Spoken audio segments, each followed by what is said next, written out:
काळजी हे प्रेमाचंच एक रूप आहे. आपण एखाद्यावर प्रेम करतो त्यावेळेला त्याची काळजी करतो, त्याची काळजी घेतो. काळजी घेणं आणि काळजी करणं यात फरक आहे. काळजी घेतो म्हणजे आपण केअरिंग असतो. त्या व्यक्तीला काय आवडेल, काय छान वाटेल हे सगळं आपण करतो. स्वतःची पण आपण काळजी घेत असतो. आपल्याला ज्याने आनंद मिळतो, आपल्याला ज्याने छान वाटतं, अशा सगळ्या गोष्टी आपण करतो आणि त्याला आपण म्हणतो काळजी घेणं. काळजी करणं यामध्ये फक्त विचार आहेत आणि ते विचार इतके फास्ट असतात आणि बहुतेक वेळा ते सगळे निगेटिव्ह असतात. हे जे अति विचार करणं आहे, अति काळजी करणं आहे, हे नेहमीच त्रासदायक असतं. त्यामुळे आपण म्हणतो don't worry, be happy. Don't worry, be हॅपीसाठीच हा व्हिडिओ आहे. का करतो काळजी आणि ती काळजी करणं कसं थांबवायचं यासाठी हा व्हिडिओ आहे. नमस्कार, मी डॉक्टर अपर्णा अष्टपुत्रे शिसोदे आपल्याशी आज संवाद साधणार आहे की काळजी नेमकी काय आहे, आपण का करतो आणि ही करणं थांबवायचं कसं. ज्या वेळेला आपल्याला भविष्याविषयी भीती वाटत असते, भविष्याची काळजी वाटत असते, असुरक्षितता वाटत असते, त्यावेळेला आपण काळजी करायला लागतो.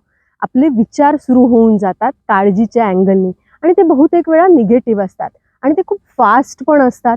काही चांगले विचार फारसे मनामध्ये त्यावेळेला येत नाहीत आणि काळजी जेव्हा आपण करतो ना, त्यावेळेला समोरच्या व्यक्तीलाही त्याचा त्रास होत असतो आणि आपल्यालाही त्रास होत असतो. शारीरिक पातळीवरती, मानसिक पातळी तर आहेच आहे, पण शारीरिक पातळीवरती पण होत असतो. का होतो? मग काळजी करायलाच नाही पाहिजे का? काळजी करणं हे आपल्या मेंदूमध्ये वायर्ड आहे. जेव्हा जेव्हा असुरक्षितता आहे, काहीतरी धोका आहे, असं जेव्हा आपल्या मेंदूच्या लक्षात येतं, त्यावेळेला काळजी करणं सुरू होतं, विचार करणं सुरू होतं. कारण काहीतरी प्रॉब्लेम आहे आणि तो प्रॉब्लेम सोडवला पाहिजे याकडे आपल्या मेंदूचं लक्ष असतं आणि त्यासाठी आपण काळजी करायला लागतो. आणि ही काळजी खूप जास्त फास्ट व्हायला लागते आणि मग त्याचा आपल्याला त्रास होतो. मग काळजी करणं एका लिमिटपर्यंत बरोबर आहे, पण जेव्हा ती अति होते, म्हणजे कसं होईल, काय होईल, असं जर सतत चालू असेल तर मात्र त्याचा आपल्याला त्रास होणार आहे.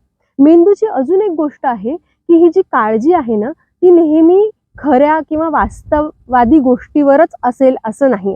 काल्पनिक गोष्टीवरती सुद्धा आपण काळजी करू शकतो. कारण आपला मेंदू जो आहे तो खरं म्हणजे वास्तव आणि कल्पना यामध्ये फरक करू शकत नाही आणि म्हणून बऱ्याचदा आपण जेव्हा अतिविचार करतो ना, त्यावेळेला ते काल्पनिक गोष्टींच्या आधारे असू शकतं, हे आपण चेक करायला पाहिजे.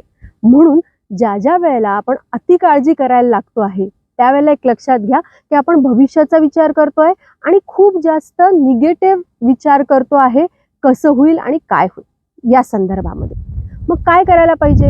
हे जे अति काळजी करणं आहे हे आपल्याला थांबवायचं आहे. कसं थांबवायचं आहे? सगळ्यात पहिले जे आपल्याला करायचं आहे ते म्हणजे आपली जी काळजी आहे ती आपण लिहून काढूया. मला नेमकी कशाची काळजी वाटते, यानी होईल काय, ही जी काळजी आहे ती वास्तव आहे की काल्पनिक आहे. काल्पनिक गोष्टींच्या आधारे आपण काळजी करतोय का वास्तविक गोष्टींवरती आपण काळजी करतोय, हे आपल्याला क्लिअर होणार आहे. दुसरं मला करायचंय की ही जी काळजी आहे, जेव्हा जेव्हा मी काळजी करते ना, त्या वेळेला माझं सगळं स्पीडअप झालेलं असतं. म्हणजे मी फोन केलाय, मला भीती वाटते की माझा मुलगा आला नाहीये, माझी मैत्रीण येणार होती ती अजून आलेली नाहीये, मग मी कॉल करते आणि फोन उचलत नाही म्हटल्यावर मला अजून काळजी वाटायला लागते, बापरे काहीतरी झालं असेल आणि मी पुन्हा पुन्हा फोन करायला लागते. थोडंसं थांबूया. गाडीवर असेल म्हणून उचलला नसेल, सायलेंटला असेल म्हणून उचलला नसेल. स्लो डाऊन होणं. जेव्हा आपण काळजी करतो ना, त्यावेळेला सगळं फास्ट होतं.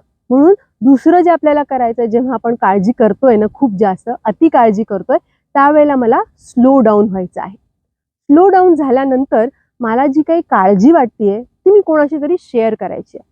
शक्य असेल तर नक्की शेअर करा. मग आपल्या लक्षात येईल की आपण खूप जास्त प्रमाणामध्ये हे ओव्हर रिॲक्ट करतो आहोत, अति प्रमाणामध्ये काळजी करतो आहोत. अजून काय करता येऊ शकतं? काही लोकांचा ना मूलभूत स्वभावच काळजी करणार असतो. ते ते ते तसेच वायर्ड असतात. असं जर माझ्या लक्षात आलं की मी खूप जास्त काळजी करणारी व्यक्ती आहे, तर मी माझ्या स्वतःच्या दैनंदिन लाईफस्टाईलमध्ये रिलॅक्सेशन टेक्निक शिकायची आहे. यानी होईल काय, ती मी जर शिकलेली असेल तर जेव्हा जेव्हा मला काळजी वाटतीये आणि ती जेव्हा अति काळजी होती आहे, ज्याचा मला आणि ज्या व्यक्तीची मी काळजी करते त्याला त्रास होतोय, त्यावेळेला मी रिलॅक्सेशन टेक्निक्स वापरेन. मी रिलॅक्स होण्याचा प्रयत्न करेन. मी जर शिकलेली असेल तर त्याचा मला 100% फायदा होणार आहे. सो काळजी घ्या, काळजी करू नका. अति काळजीचा त्रास तुम्हालाही होणार आहे आणि त्या व्यक्तीलाही होणार आहे.